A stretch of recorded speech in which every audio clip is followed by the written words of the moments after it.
tulis ya, HSS ini ya.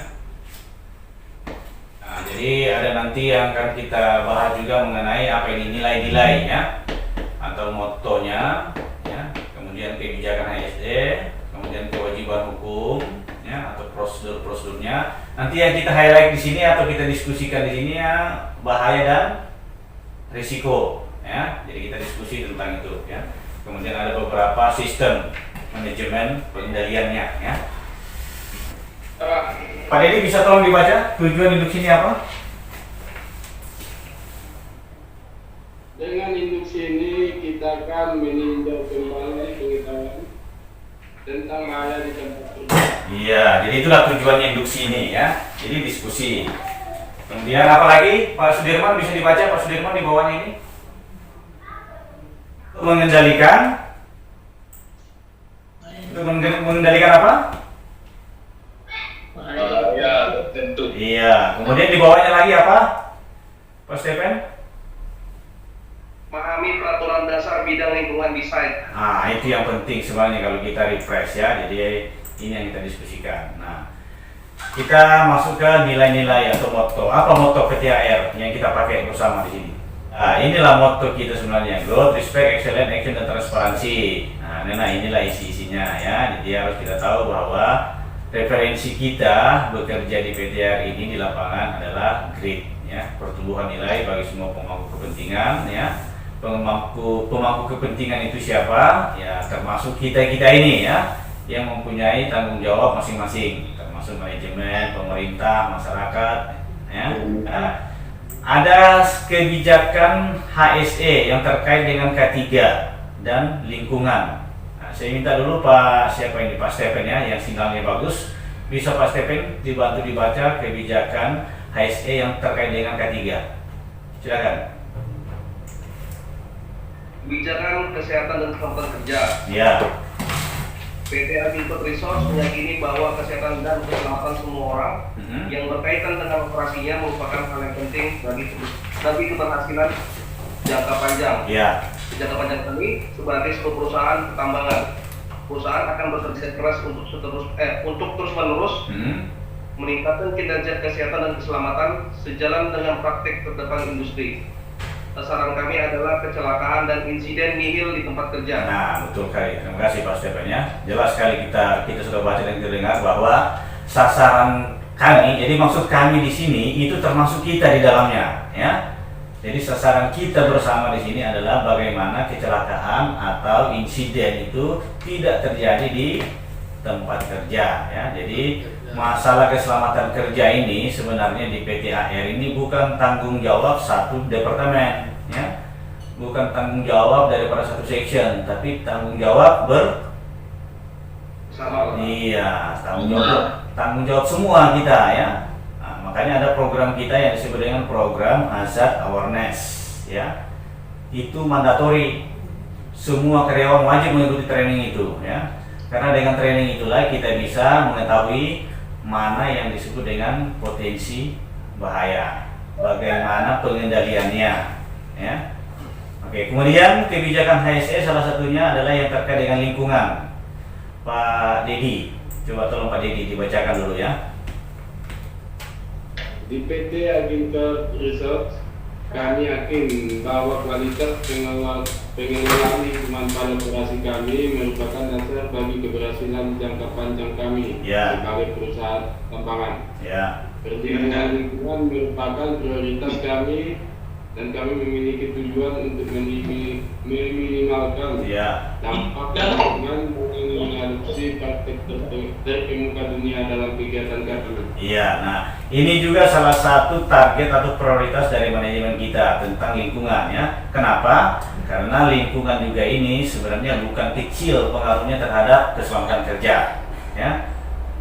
Menjaga lingkungan yang tetap aman ya, itu juga salah satu prioritas kita karena sangat berpengaruh terhadap keselamatan kerja semua orang di site ya. Jadi bukan juga tanggung jawab pada satu departemen ya, tapi tanggung jawab bersama ya. Bagaimana kita menjaga kelestarian lingkungan kita, kemudian area tempat kita bekerja harus selalu dijaga ya, yaitu dijaga dari potensi-potensi bahaya tentunya ya. Kemudian kita lanjut. Nah, kalau kewajiban perusahaan kita sudah tahu ya, kita sudah lihat di sini ya. Di antaranya adalah ya memberikan pelatihan sehubungan dengan pekerjaan yang dilakukan ya. Kemudian menyediakan alat-alat keselamatan kerja ya, memasang rambu-rambu sebagai tanda peringatan kepada semua pekerja tentang kondisi atau keadaan pada area kerja ya. Kemudian kita lanjut di sini kewajiban karyawan. Nah, kita juga karyawan mempunyai kewajiban, salah satunya mematuhi semua peraturan yang terkait dengan keselamatan dan kesehatan kerja ya. Kemudian ada aturan tambahan yang harus kita ikuti dan lakukan juga. Pastikan pekerjaan yang dilakukan itu harus sesuai dengan prosedur kerja aman. Nah, ya. Nah, salah satunya prosedur kerja aman yang ada di PT AR ini apa yang Bapak tahu? Coba Pak Sudirman. Salah satu prosedur kerja aman yang harus kita lakukan. Contoh prosedur yang ada, kan banyak ya, sebut aja. Satu. Menggunakan APD, Pak. Ya. Menggunakan APD. Ya, melakukan analisa potensi bahaya dulu ya, itu dengan cara adanya pembuatan DSA ya. Kemudian ada aturan seperti kebijakan seperti golden rule ya. Ada take fight-nya ya. Harus dilakukan dulu sebelum melakukan pekerjaan ya. Kemudian memilih APD yang sesuai dengan jenis pekerjaan yang kita lakukan ya. Kemudian mengambil tindakan dan melapor segera kepada atasan jika melihat situasi yang dianggap bisa menimbulkan bahaya. Nah, jadi inilah bagian daripada hazard awareness itu ya. Jadi kalau ada rekan kerja kita yang melakukan tindakan atau pekerjaan yang bisa menimbulkan potensi bahaya, harus segera didiskusikan dengan teman itu ya. Kalau masih berlanjut terus, sampaikan kepada atasan langsung biar dilakukan solusi, tindakan perbaikan apa yang harus dilakukan ya. Jadi jangan membiarkan jika melihat kawan atau orang lain yang melakukan pekerjaan atau aktivitas yang menurut kita itu bisa menimbulkan kecelakaan kerja ya. Ya, di processing ya. Nah, nah, kalau di processing itu potensi bahaya apa yang tidak ada di situ? Hampir semua ada ya. Nah, di situ tadi kita bilang ya, sebelum bekerja amati dulu lingkungan Anda. Ya. Sebelum bekerja amati dulu jenis pekerjaan yang akan Bapak lakukan itu apa. Lingkungannya bagaimana ya. Nah, jika ada potensi bahaya di situ ditindaki dulu ya. Jika bisa dihilangkan, hilangkan. Jika tidak bisa dihilangkan, apa solusinya kira-kira ya, supaya kemungkinan besarnya untuk terjadi, untuk mencelakai itu bisa kecil kemungkinannya ya. Kalau memang tidak bisa, ya itu tadi, kita mempunyai kewenangan untuk mendiskusikannya kepada atasan langsung kita tentang kondisi yang menurut kita itu tidak menjamin keselamatan dan kesehatan kerja di situ ya. Bukan tidak mau bekerja ya. Nah, bukan tidak mau bekerja, tapi harus mendiskusikan jika ada potensi-potensi yang menurut kita itu berbahaya. Ya, itulah yang ada tertulis di bawah sini ya. Berhak untuk menyuarakan keberatan kepada atasan jika ketentuan K3 tidak terpenuhi. Nah, itu tadi maksudnya. Ya, bukan tidak mau bekerja ya, tapi mendiskusikan kondisi apa yang menurut kita itu berbahaya ya, supaya pekerjaan itu tetap bisa dilaksanakan dengan kondisi yang aman. Nah, itu ya. Oke, kita lanjut. Bahaya. Nah, ini banyak kali orang yang bisa nyebut bahaya ini ya. Hampir semua kita bisa nyebut bahaya, ya kan?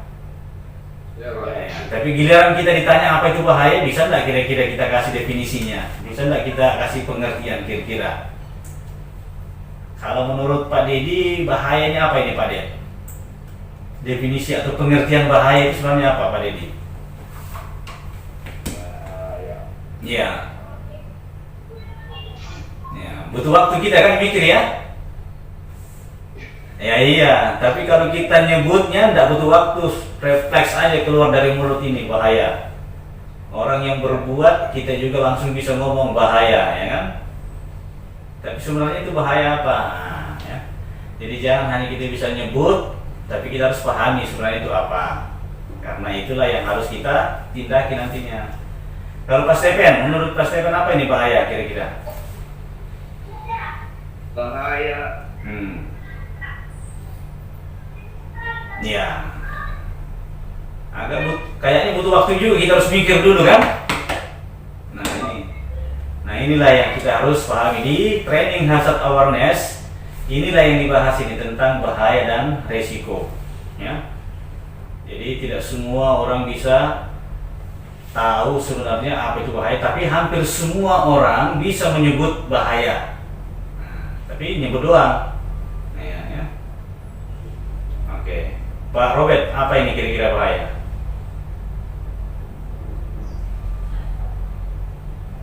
Harus tahu, ini paling utama ini ya. APD itu bukan jaminan 100% Anda untuk selamat ya. Anda pakai APD gimana pun kalau nggak tahu, nggak menganalisa dulu jenis potensi bahayanya, sia-sia nantinya ya. Bahaya ini sudah terjadi apa belum? Belum, Pak. Belum? Wah, berarti Bapak sudah bisa tahu ya, bahaya itu belum terjadi. Berarti kalau dibuat pengertiannya, definisinya apa kira-kira ini?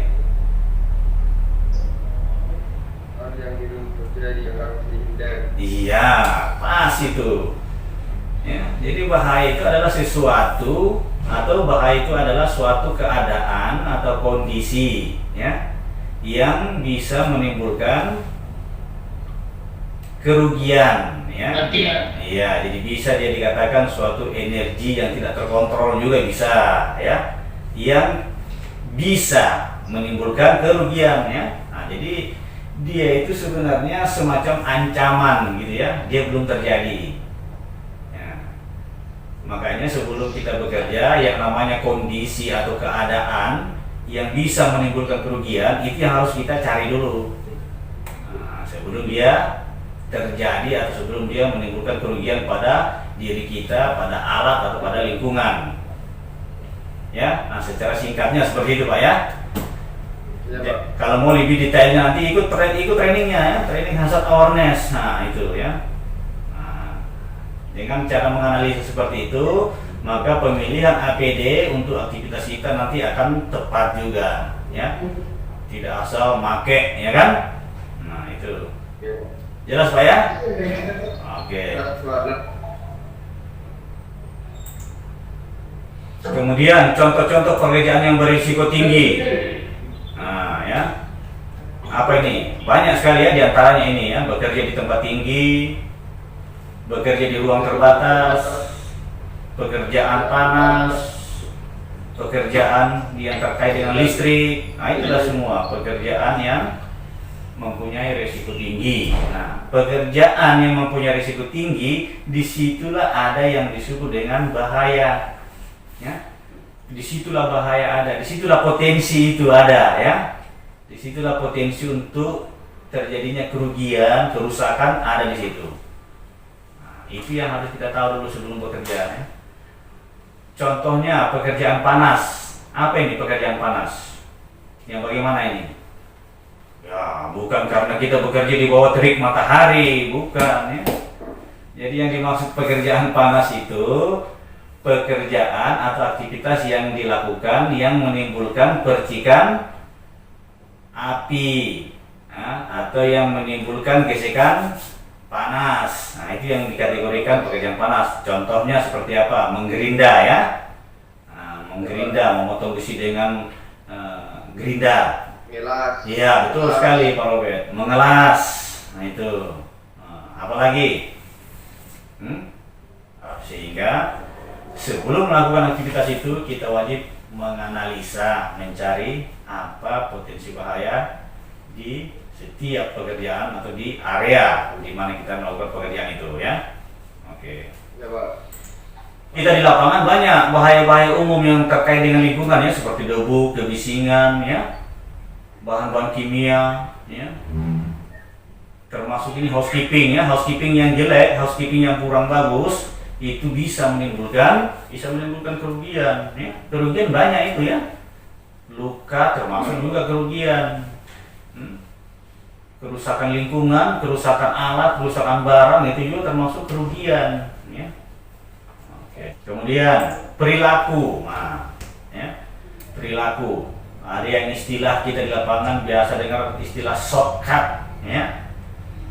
Shortcut itu kalau kita artikan lurus ya memang jalan pintas atau potong jalan.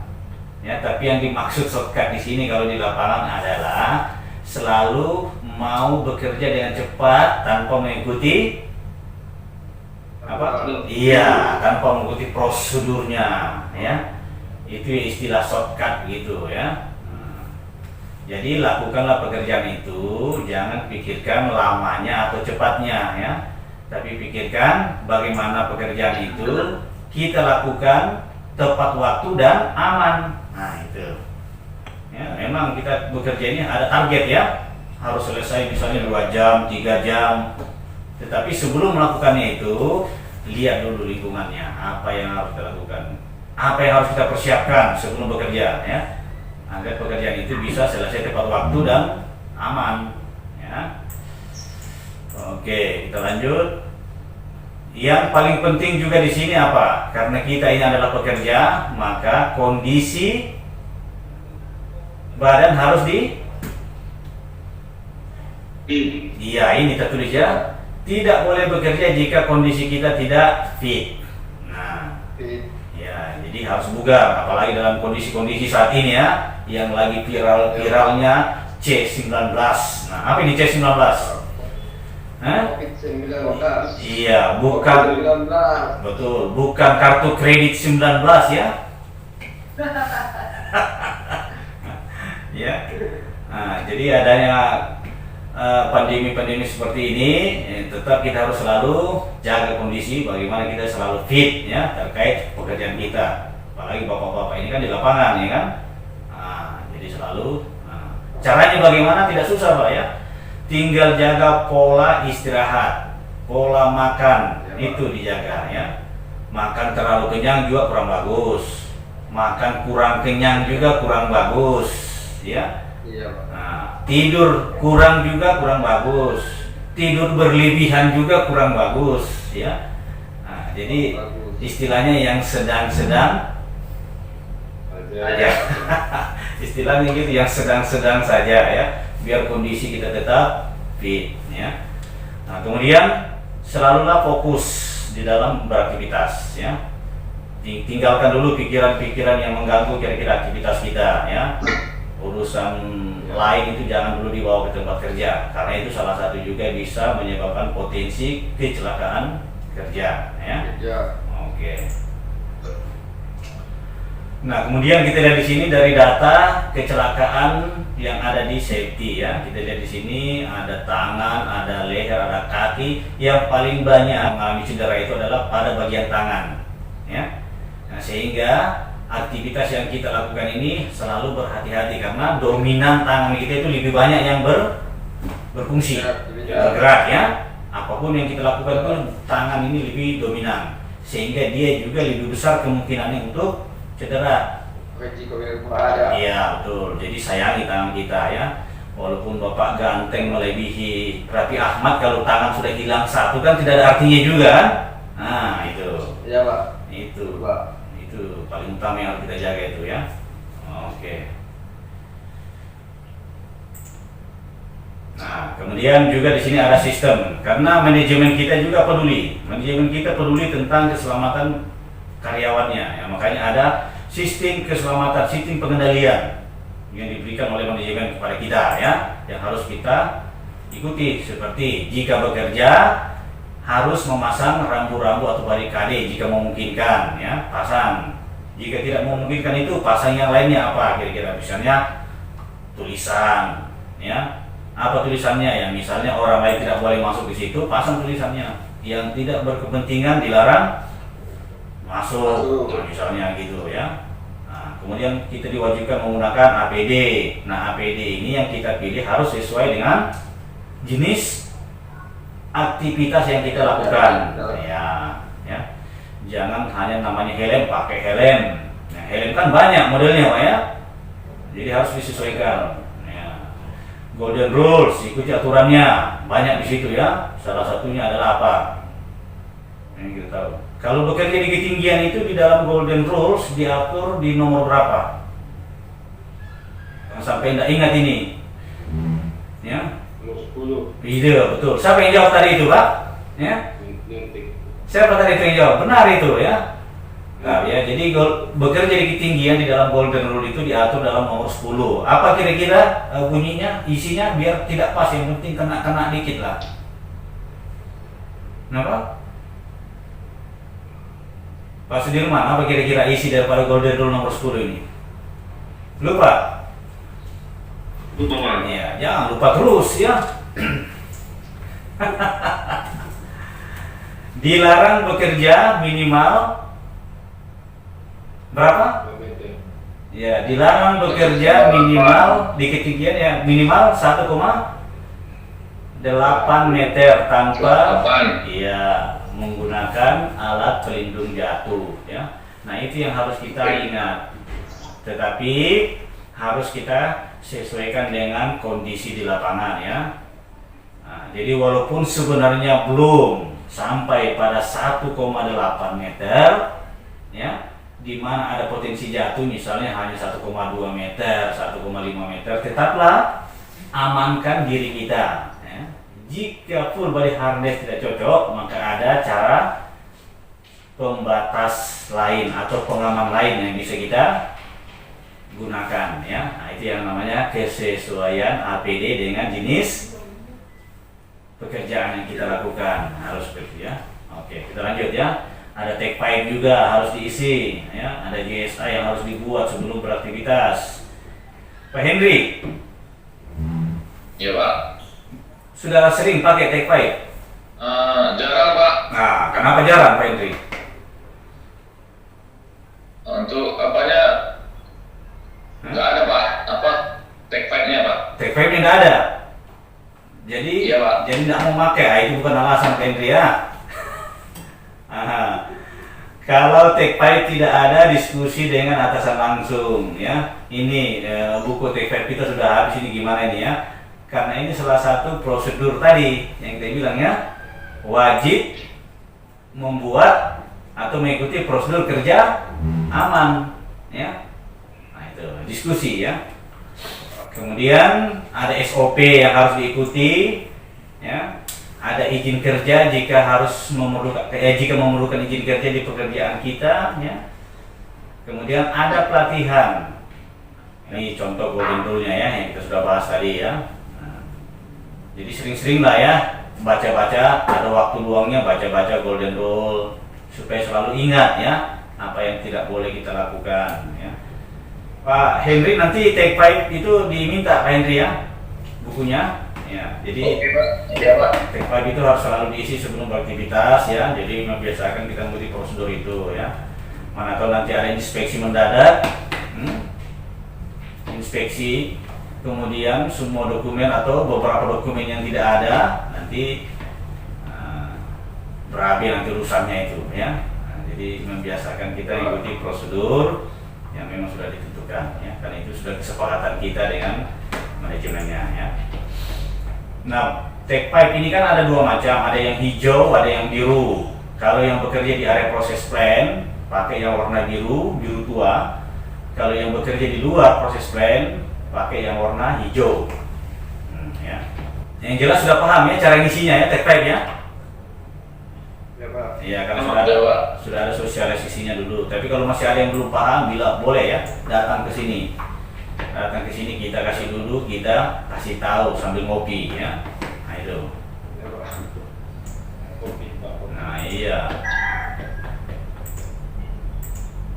Nah, kemudian ada beberapa izin-izin kerja yang harus kita isi sebelum melakukan aktivitas itu ya. Ada PTW, ada clearing dan lain sebagainya ya. Ini ada training khusus sih sebenarnya, ini hanya informasi di sini ya, bahwa pekerjaan yang mempunyai risiko tinggi itu adalah ada permitnya ya. Ada permitnya sebelum melakukan pekerjaan itu ya. Nah, contohnya seperti pekerjaan yang terkait dengan isolasi ya, pekerjaan listrik atau pekerjaan mesin-mesin yang berputar, nah, itu ada prosedurnya yang harus diikuti, yaitu yang disebut dengan LOTO, lockout, take out ya. Harus betul-betul diamankan dulu alat itu, kemudian kita bisa bekerja di situ ya. Kemudian kondisi darurat. Nah, informasinya kondisi darurat ini belum ada perubahan sampai saat ini ya. Jika membutuhkan bantuan di lapangan dalam kondisi emergensi, nah, kita bisa menggunakan channel radio, yaitu di channel 1 ya. Kalau menggunakan telepon, nah, kita bisa menekan nomor pada extension 2222 ya. Nah, kata kuncinya juga belum berubah, yaitu apa kata kuncinya? Emergency. Ya. Emergency. Betul sekali. Betul sekali. Kalau sudah terkonek di angka ini atau nomor ini, langsung teriak emergency ya. Nah, jangan terkonek dengan operator radionya. Nanti sebut nama Anda siapa, jangan panik ya. Lokasi di mana, bantuan apa yang kita butuhkan, nah itu semua disampaikan ya. Oke, ini hanya refresh. Kemudian bagi yang bekerja di luar atau di lapangan atau di tempat terbuka, hati-hati dengan apa ini? Rombur. Petir. Kalau orang kita di sini kita bilang rombur, ya. Nah, Ya, longgur. iya, di kampung saya juga rombur namanya ini barang ini ya. Oh iya Pak. Nah, iya. Nah, di sini kita ada informasinya. Ya, di sini ada informasinya kita dari CCC ya. Level 1, level 2, level 3 ya. Jadi kalau ada informasi kita sudah harus evakuasi, segeralah harus kita menyingkir ya. Nah, jangan tunggu-tunggu waktu, karena barang ini kita tidak tahu kapan dia meledak ya, kapan dia menyambar. Kalau dia sudah meledak menyambar ya tidak ada lagi yang bisa yang kita buat apa-apa itu ya. Jadi ikuti informasinya ya. Kemudian gempa, karena kita juga ini memang termasuk daerah rawan gempa. Jika ada terjadi sesuatu seperti itu, cari tempat yang memang sudah ditentukan untuk berkumpul ya, yang kita sebut dengan master point ya. Nanti kita tunggu informasi evakuasinya kemana oleh tim yang sudah ditunjuk. Nah, ya. Ya. Kemudian bahan-bahan kimia sudah ada tim khusus yang ditentukan untuk menangani jika ada tumpahan atau ceceran ya, atau kebocoran bahan-bahan kimia. Oke, saya rasa itu aja yang penting ya. Kemudian sampah juga sudah ditentukan ya, tong sampah segala macam sudah ada ya, tinggal lihat aja kondisinya ya. Intinya sampah jangan berserakan di area tempat kerja kita.